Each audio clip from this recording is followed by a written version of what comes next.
Hello dear student, स्वागत है आपका अपना YouTube channel Kumar bio classes में। डियर स्टूडेंट, मैं हूँ राकेश सर। डियर स्टूडेंट, इससे पहले के लेक्चर में हमने बात किया था किसके बारे में? कायिका जनन के बारे में बात किया था। अलैंगिक जनन के एक प्रकार कायिका जनन भी है, क्योंकि उसमें भी एक जीव भाग लेता है, हमने ऐसा कहा था। उसमें हम पढ़े थे, जिसमें कायिका जनन में हम रूपांतरित तना पढ़ रहे थे, तने का रूपांतरित भाग इन पढ़ रहे थे, जिसमें हम पढ़े थे नंबर 1 में प्रकंद पढ़े थे, फिर हम पढ़े थे आकंद पढ़े थे, है ना। इन सब के बारे में हमने पढ़ा था, ठीक है। तो डियर स्टूडेंट, आज भी हम रूपांतरित तना के बारे में ही पढ़ेंगे। तो देखेंगे आज नंबर कल बी तक पढ़े थे, आज सी पढ़ेंगे। तो सी नंबर क्या है? धनकंद पढ़ेंगे, धनकंद के बारे में। धनकंद क्या होता है, तो चलो देखते हैं। धनकंद इंग्लिश में कॉर्म कहते हैं, ठीक है, कॉर्म। सी नंबर में पढ़ेंगे धनकंद, इंग्लिश में कहते हैं कॉर्म।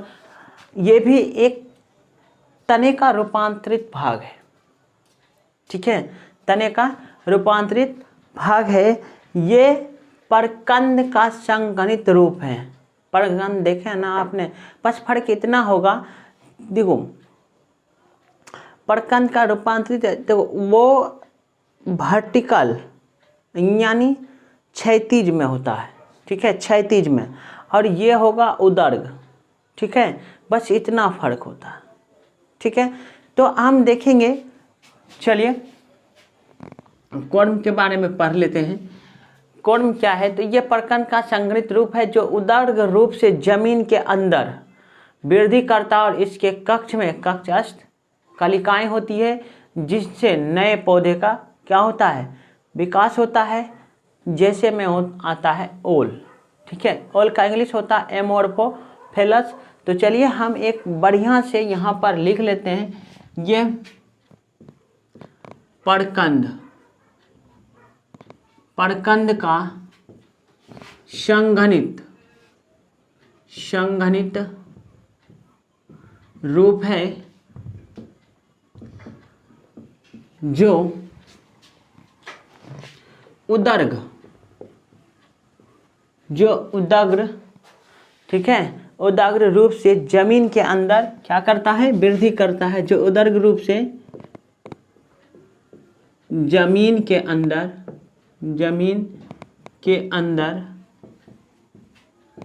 वृद्धि करता है, ठीक है।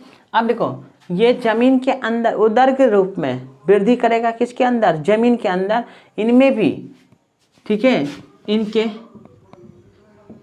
कक्ष में कक्षस्थ कलिकाएं यानी एक्सिलरी बर्ड्स होते हैं, ठीक है। अब देखो, ये एक्सिलरी बर्ड होते हैं जिनसे नए पौधे का विकास होगा। यही एक्सिलरी बर्ड से, उसको हम समझाएंगे ऑल का फिगर बनाकर। तो देखो, होते हैं जिनसे नए पौधे की उत्पत्ति होती है, ठीक है। जैसे मैं अगर ले ले तो ये है ओल। ओल का इंग्लिश होता है एमोर्फोफेलस, ठीक है, एमोर्फोफेलस। चलिए तो देखते हैं क्या है। ये भी रूपांतरित तना का ही एक भाग है,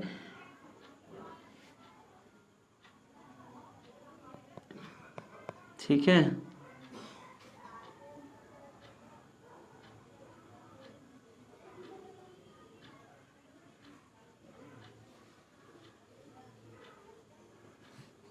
चलिए,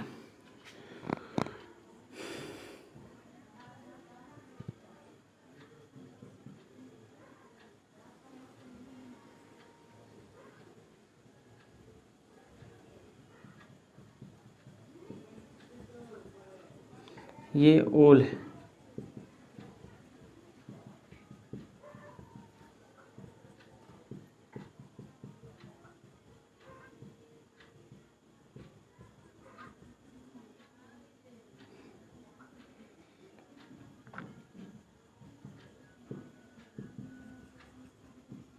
चलिए, ये आपने ओल देखा, ठीक है। चलो, ये ओल है, ये रूट, ओल में देखो रूट, ठीक है। अब देखो ये हो गया स्टेम, ठीक है, जिससे होकर नए एक क्या निकलेंगे, नए एपिकल बड, ठीक है, नए एपिकल बड निकलेंगे, ठीक है, जिनसे होकर एपिकल बड निकलते हैं। देखो इसमें, अब देखो इन्हीं से एक नए पौधे का विकास हो जाएगा, ठीक है, ओल, ठीक है। इनमें अब क्या है, ये तने का रूपांतरित भाग है, तने अपने आप को परिवर्तित कर लिया और क्या हो गया, ओल के रूप में संग्रहित हो गया है ना। तो अब ये तने का ही तो क्या है, रूपांतरित भाग है, ओल क्या है, तना का रूपांतरित भाग है ना। तो ये अब देखो, हम पढ़ रहे थे कायिका जनन में, हम पढ़ रहे थे तने का रूपांतरित भाग पढ़ रहे थे, तो जिसमें से एक अभी पढ़े धनकन। धनकन किसका उदाहरण है, धनकन का उदाहरण है ओल। तो अब क्वेश्चन उठेगा कि ओल में कायिका जनन होता है, ठीक है, ओल में कायिका जनन होता है, तो धनकन के द्वारा। धनकन का उदाहरण कौन है, ओल, ठीक है, धनकन का उदाहरण ओल है, ठीक है। अगर तीसरा पढ़े, ये देखो एपिकल बड, यही यहाँ कक्षस्थ कलियाँ, कक्षस्थ यानी कक्ष में एक कलिकाएं होंगी जिसे हम कक्षस्थ कलिकाएं बोलेंगे, और ये जो सिरे पर होगी उसको एपिकल बड बोलेंगे, ठीक है।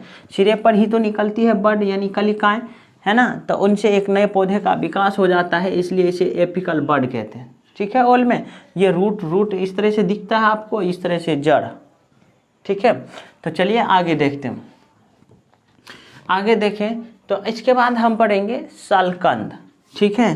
कौन सा, शलकंद, शलकंद जिसको इंग्लिश में बल्ब कहते हैं, ठीक है, शलकंद। ये तना कलिकाओं का एक संयुक्त रूप है, क्या है, ये तना कलिकाओं का संयुक्त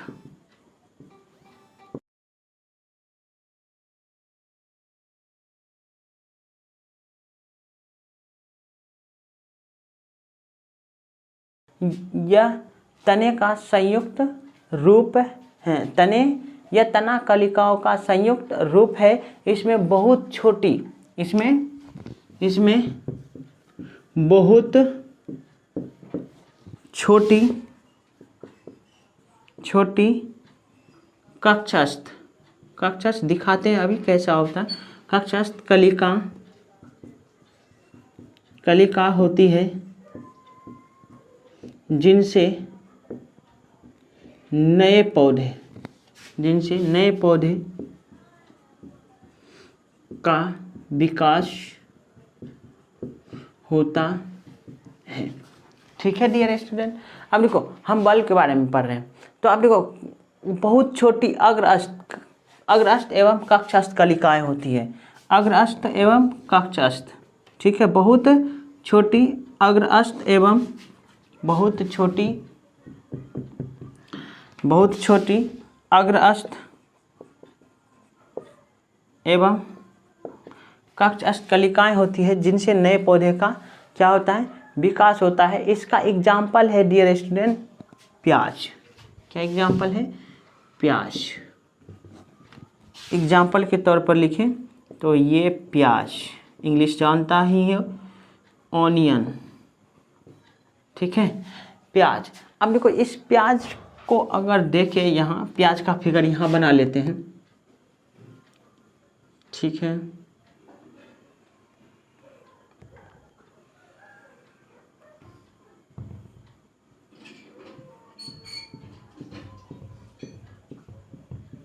चला,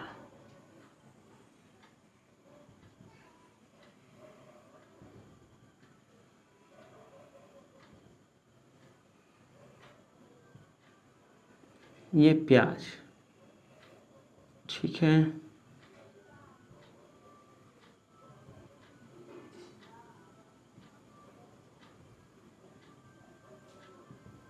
ये प्याज, ठीक है। तो अब यहाँ जो आपको दिख रहा है ये क्या है? यही तो बड है ना, यही क्या है? बड है। तो चलिए ये जो आप देख रहे हैं ना, ये छिलका टाइप का जिसको खाते हैं, परत बाय परत रहता है, तो इसको कहते हैं कौन सा? अब देखो ये खाने वाला हो, खाने योग्य होता है, जिसको हम फ्लेशी लिप्स कहते हैं। क्या कहते हैं? Fleshy lips, fleshy lip, FLASHY, fleshy lip, LEAF, ठीक है। क्या कहते हैं? फ्लेशी लिप्स, ठीक है। FLESHY, ठीक है, FLESHY, फ्लेशी लिप कहते हैं। जो क्या होता है डियर स्टूडेंट? एडिबल होता है। एडिबल मतलब खाने योग्य होता है। एडिबल का मतलब खाने योग्य होता है, ठीक है। तो अब देखो इसमें एक्सिलरी बड भी होगी। यहाँ जो दिख रहा है ना आपको, ये एक्सिलरी बड, ठीक है। एक्सिलरी बड, कक्षस्थ कलिकाएँ हिंदी में एक्सिलरी, इंग्लिश में एक्सिलरी बड कहते हैं, हिंदी में कक्षस्थ कलिकाएँ होती हैं। अब इसी पर अब देखो ऊपर में ये दिख रहा है ना आपको, ये और कुछ नहीं बड है, ठीक है। क्या है? बड। अब इसी बड से क्या होगा? नए पौधे का विकास होता है, ठीक है। यही तो होता है, और क्या होता है ना। ये क्या है? स्टीम ही तो है, तना, स्टीम। अब देखो यहाँ से ये निकला कौन सा रूट? एडवेंटेड यानी फाइब्रस रूट, यानी तंतु रूट, तंतुजर, फाइब्रस रूट, ROOT, ठीक है, तंतुमयी जड़, है ना। तो अब देखो यहाँ से ये कक्षस्थ कलिकाएँ कहाँ दिखा? यहाँ, ठीक है। उसके ऊपर क्या है? बड है, बड। अब ये बड से क्या? नए पौधे का विकास होता है ऊपर, है ना। यही तो देखा है आपने, है ना। तो अब कह सकते हैं ये क्या है? तना ही तो है ना, तना का ही रूपांतरित भाग है। अब जड़ भी निकलता है तना से ही, ठीक है। तो अब फाइब्रस रूट जो निकला है वो किससे निकला है? तने वाले भाग से, है ना। तो समझ में आया। तो ये कायिका जनन का एक उदाहरण था, यानी तने का रूपांतरित भाग जो हम अभी खा रहे थे, ये पता कर सकते हैं कि कौन तने का रूपांतरित भाग है, कौन नहीं है। इससे पहले के लेक्चर में हम बता चुके हैं, ठीक है। ज़्यादा टाइम नहीं लेना है। देखो ये समझ में आया, ठीक है। आगे बढ़े, चलिए आगे बढ़ते हैं, इसको मिटा देते हैं, ठीक है। चलिए इसको मिटा देते हैं, उसके बाद आगे चलिए देखते हैं आगे क्या है।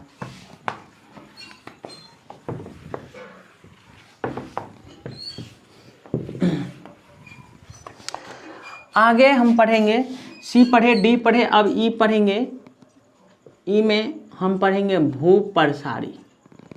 भूप्रसारी, भू मतलब भूमि, प्रसारी मतलब हर जगह जाल की तरह फैलता हुआ, ठीक है। तो अब देखो जमीन की सतह पर भूप्रसारी क्या है? तो जमीन की सतह पर, जमीन की सतह पर, जमीन की सतह पर तीव्र, अब देखो बहुत तीव्र, ठीक है। जमीन की सतह पर रेंगने वाली, रेंगने वाली, जमीन की सतह पर रेंगने वाली पतली और सीधी शाखा को, रेंगने वाली पतली, पतली और सीधी, सीधी शाखा, पतली और सीधी शाखा को क्या कहेंगे? भूप्रसारी कहेंगे, ठीक है। क्या कहेंगे? भूप्रसारी कहते हैं, ठीक है। भूप्रसारी कहते हैं। इसके मात्र, आप देखो, इसकी मातृ पौधे के आधार की, इसकी मातृ पौधे के आधार, इसके मातृ पौधे के आधार पर, आधार की कक्ष कलिका से, आधार की कक्ष कलिका से नए पौधे का विकास होता है ना। तो अब देखो ये बहुत कम ही समय में, ठीक है। अब देखो ये नए पौधे यानी नए प्रारों का विकास होता है, प्रारों, ये बेटर होगा, नए प्रारों का विकास होता है। अब देखो ये प्रारों, यह प्रारों, देखो ये प्रारों पृथ्वी की सतह पर क्या होता है बाबू, रेंगते हुए बढ़ता है, रेंगते हुए बढ़ता है। फिगर बनाएंगे तो और अच्छे से समझ में आएगा, पर यहाँ देख लो, रेंगते हुए बढ़ता है और इसके प्रत्येक पर्व संधि से, इसके प्रत्येक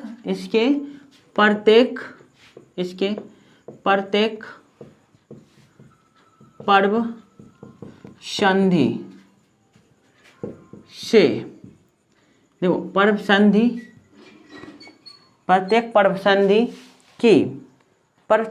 संधि से नीचे की ओर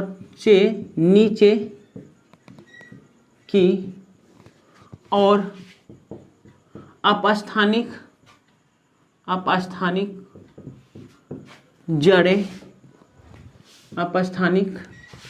जड़ें तथा ऊपर की ओर वो नीचे की ओर अपस्थानिक जड़ें निकलेंगी तो ऊपर की ओर नए पौधे निकलेंगे, ऊपर की ओर नए पौधे निकलते हैं, ठीक है। ऊपर की ओर नए पौधे निकलते हैं। अब देखो अगर बीच में कहीं ये टूट जाते हैं तो इससे भी नए, इनसे प्रत्येक पर्व संधि से भी नए पौधे का उत्पन्न हो जाता है। ये जैसे इसका एग्जाम्पल अगर देखें जैसे में, तो ये है दूब घास, ठीक है। दूब घास को आपने देखा है, तो अब एक फिगर ही बना लेते हैं, जब देखा ही है, देखा तो होगा ही, ठीक है। चलिए दूब घास को तो देखा है,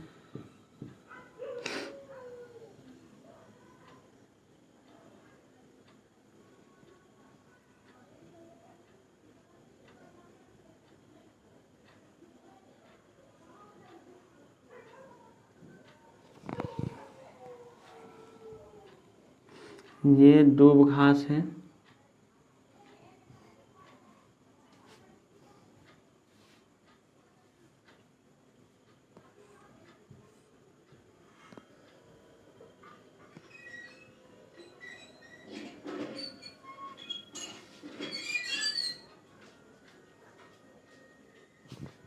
ठीक है। यहाँ होंगे गांठें, इन्हीं गांठों से नए पौधे निकलेंगे, ठीक है।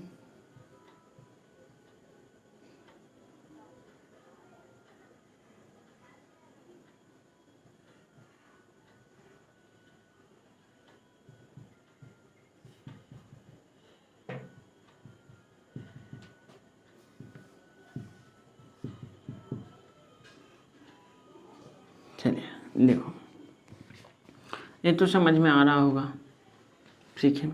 देखो ये क्या है, एडवेंटेटिव अपस्थानिक जड़ें,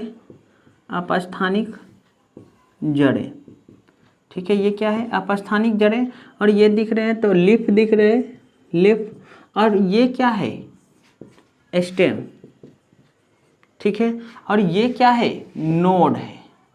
अब देखो हम क्या, हमने पहले ही बता चुका है कि दो नोड के बीच में एक इंटर नोड होता है ना, इंटर नोड। ये इंटर नोड क्या होते हैं, पर्व। यानी अब देखो ये नोड से ही निकले हैं नए पौधे, ये ऊपर की ओर परारोह, अब देखो यहाँ से निकलेंगे तो जिसे हम परारोह कहेंगे। भाई देखो यहाँ जमीन की सतह पर रेंगने वाले बहुत तेजी से वृद्धि करेंगे और कम ही समय में जमीन को छेक लेंगे, ठीक है। तो अब पतली और सीधी शाखा को बहुप्रसारी कहते हैं। इसके मात्र पौधे के आधार की कक्षस्थ कलिकाएं से नए परारोह का विकास होता है।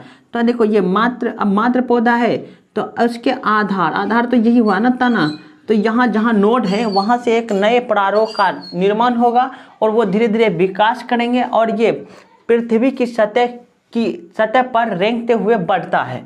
तो ये पृथ्वी की सतह पर एक से ऐसे ऐसे लतरते हुए पहुंचता है और फिर क्या, इनके प्रत्येक पर्वसंधि से नीचे की ओर अपस्थानिकता। देखो पर्वसंधि तो यही हुआ ना, पर्वसंधि यानी जोड़, पर्वों का जहाँ जोड़ होता है उसे पर्वसंधि कहते हैं। तो ये नोड यानी पर्वसंधि कहते हैं हिंदी में, पर्वसंधि, ठीक है। तो ये पर्वसंधि से नीचे की ओर क्या निकले, जमीन के अंदर तो जड़ ही जाएंगे ना, ऊपर निकलेंगे परारोह से ही नए पौधे का विकास होगा। तो यहाँ जब ऊपर की ओर निकल रहे होते नोड से, तो उस समय परारोह अब धीरे धीरे निकल गए तो वो पौधे के रूप में विकसित होंगे। अब तुम यहाँ से इसको तोड़ दो, हटा दो, तब भी ये लग जाएंगे, है ना, एक नए पौधे इनसे भी उत्पन्न हो जाएंगे, ठीक है।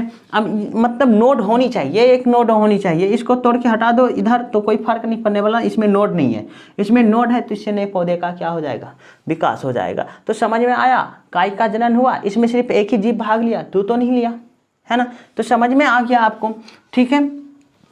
तो डियर स्टूडेंट ये समझ में आ गया, यानी भूप्रसारी का उदाहरण कौन है, दूब घास। तो आपसे क्वेश्चंस करेगा बस इतना कि भूप्रसारी का उदाहरण है, निम्नलिखित में भूप्रसारी का उदाहरण कौन है, तो दूब घास। दूब घास किसका उदाहरण है, तो भूप्रसारी का। दूब घास किसके द्वारा जनन करता है, काय का जनन द्वारा, ठीक है, ठीक है। तो ये समझ में आ गया, ठीक है। आगे पढ़ते हैं, चलिए इसको मिटा देते हैं, आगे पढ़ते हैं, आगे पढ़ेंगे। इसके बाद ये नंबर हो गया, इसके बाद पढ़ेंगे एफ, ठीक है। इसके बाद एफ, एक बार देख ले उधर, इसके बाद पढ़ेंगे एफ, चलिए। तो फिर देखो इसके बाद हम एक और आज लास्ट पढ़ेंगे एफ में भूप्रसारिका, एफ में भूप्रसारिका, ठीक है। भूप्रसारिका यानी ऑफसेट, ऑफसेट इंग्लिश में ऑफसेट, ठीक है। भूप्रसारिका यानी इंग्लिश में ऑफसेट, इसका नाम आपने अवश्य सुना है, ऑफसेट। यानी जलकुंभी तो सुना होगा ना, आजकल हम जलकुंभी को क्या कहते हैं, बंगाल का आतंक यानी वाटर हाइसिंथ, है ना।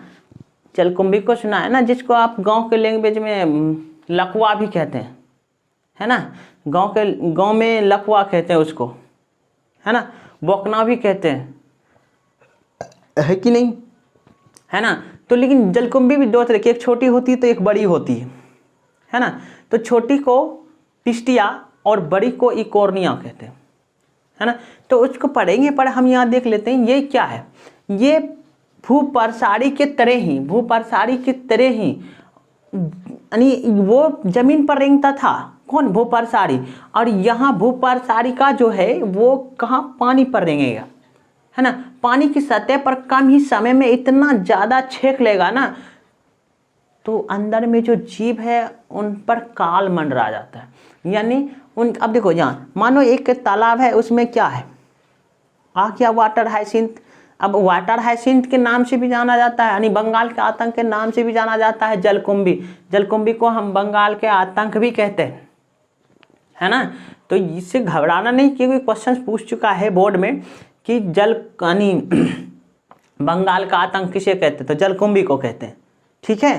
तो हम इसको पढ़ेंगे, लिख भी देंगे, ठीक है। तो ऑफसेट हम अभी पढ़ेंगे, ऑफसेट यानी भूप्रसारी। चलिए पहले लिख लेते हैं, भूप्रसारी की तरह, प्रसारी की तरह भूप्रसारी की तरह ये देखो, ये पानी की सतह पर रेंगने वाले, भूप्रसारी की तरह पानी की सतह पर रेंगने वाले पानी की सतह पर रेंगने वाला यह पौधा है, रेंगने वाला पौधा है, ठीक है, पौधा है। और देखो, कम ही समय में पानी की सतह पर रेंगने वाला पौधा है, यानी फैलने वाला पौधा है। अब देखो, ये मुख्य पौधे के आधार से, ठीक है, मुख्य पौधे के आधार से, ठीक है।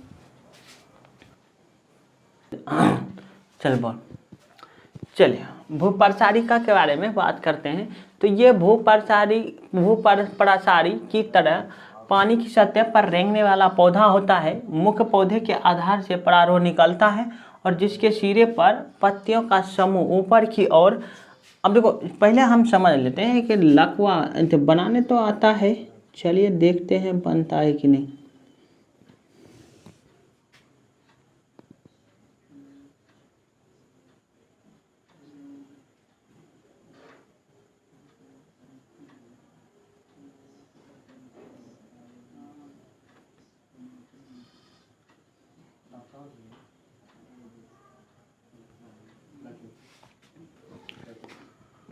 हटाओ,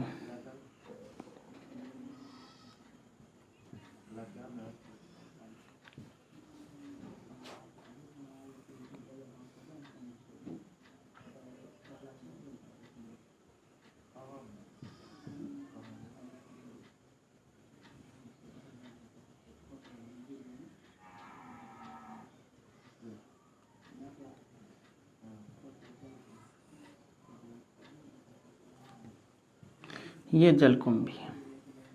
अरे यार, नहीं बन रहा है तो ये मत समझना, ये जलकुंभी है। आपने देखा होगा ये डंठल जैसा रहता है ये, ठीक है, फिर एक दूसरा यहाँ जुड़ा हुआ रहता है, ठीक है। और नीचे ये पानी है, पानी की सतह पर नीचे की ओर निकलेगा ये पतला सा जड़े, तंतुमयी जड़े होते हैं, ठीक है, यहाँ भी, ठीक है। ये जलकुंभी है,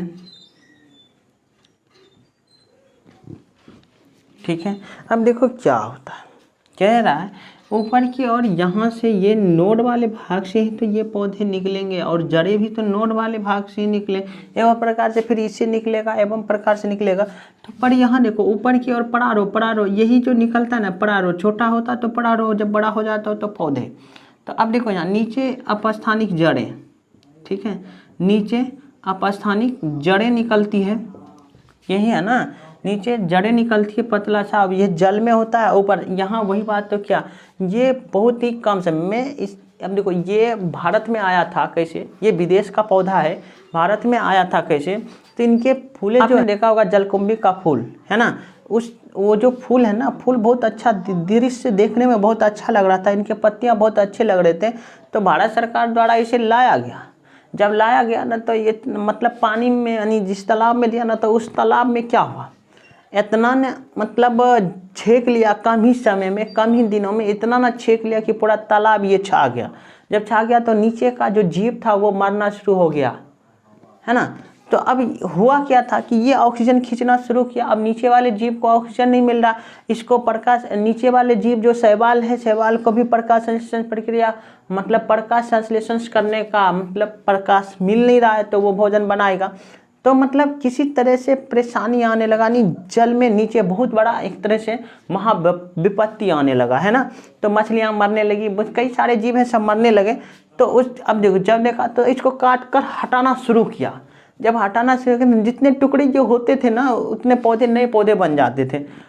ये तो बड़ा आतंक बन गया, है ना। तो इसी तरह से वो जब झीलों में डाला गया था, तो झील से वो ये बहकर आ गया, आज पूरे इंडिया में है ना, झीलों से बहकर आ गया या हर जगह अब तालाब में मिल जाता है ये, है ना। तो ये देखने में सुंदर था, इसलिए लाया गया। इसीलिए अब देखो, बंगाल का आतंक कहते हैं, क्योंकि बंगाल के कुछ ऐसे झील हैं जहाँ पर ये पहुँचे थे तो वहाँ पूरा छा गया है उस झील। तो तो अब उसमें क्या है, मछलियाँ उछलियाँ सब मरने लगी, तो इसलिए इसको क्या कहा, बंगाल का आतंक। हम जलकुंभी को बंगाल का आतंक कहते हैं, या वाटर हाइसिंथ, महाविपत्ति, है ना, महाविपत्ति। अब देखो पानी में सबसे ज़्यादा ऐसे खतरनाक, पानी का सबसे खतरनाक कोई खरपतवार है तो वो है जलकुंभी। कम ही समय में इतना ज़्यादा जगह छेकेगा कि पूछो मत, है ना। तो जीव मर जाते हैं। तो ये ऊपर वाले भाग से जो निकलते हैं पराग, और नीचे जो है जड़ें निकलते हैं, तो ये किस भाग से, नोड से। तो ये देख रहे हैं आप कि भूप्रसारी की तरह पानी की सतह पर रेंगने वाला पौधा होता है। मुख्य पौधे के आधार से परारो निकलता है। ये तो मुख्य पौधा का आधार है, ठीक है। इससे क्या निकलेगा, परारो, और परारो निकलेगा, और जिसके सिरे पर पत्तियां का समूह ऊपर की ओर और अपस्थानिक जड़ें पानी में होता है। तो पत्तियां की सिरे ऊपर की ओर और नीचे क्या है, जड़ें हैं। अब क्या, अब प्रत्येक परारो के प्रत्येक पर्व संधि पर नए पौधे का विकास। अब ये जो परारो है इसके प्रत्येक पर्व संधि पर क्या है, इससे नए पौधे का विकास हो रहा है ना, पर्व संधि, ये तो नए पौधे निकलते चले जाएंगे, है ना।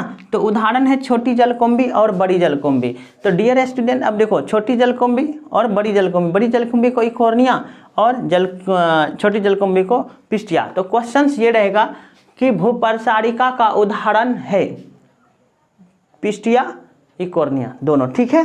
तो आप ध्यान रखिए, समझ में आया ये, है ना।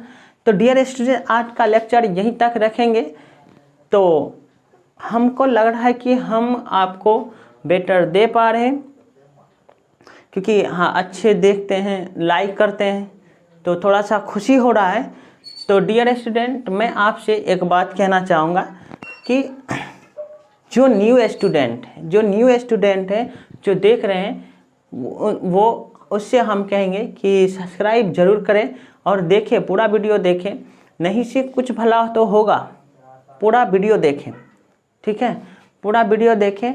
और इसके बाद अगर कहीं परेशानी आता है तो हमें ज़रूर कमेंट बॉक्स में कमेंट लिखकर ज़रूर कमेंट दें, ठीक है डियर स्टूडेंट। आज का लेक्चर यहीं तक, तब तक के लिए जय हिंद, जय भारत, ठीक है।